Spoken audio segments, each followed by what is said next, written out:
The ox and the yak. On the back of an ox sat a man with a box. And in the man's box was a bag of odd socks.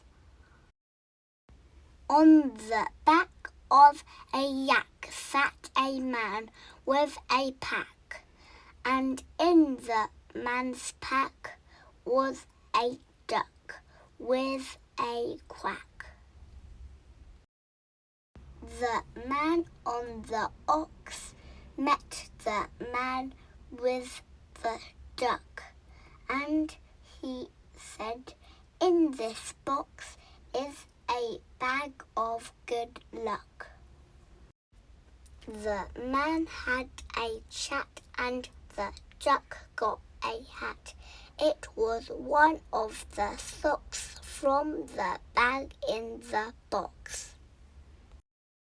Then the man on the ox sang a very long song, and the man on the yak hit a very big gong.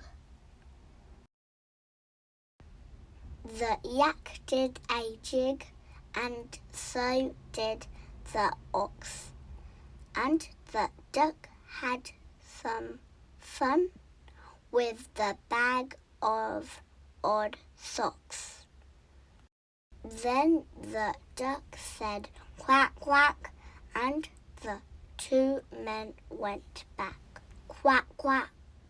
On the back of the ox and the back of the yak.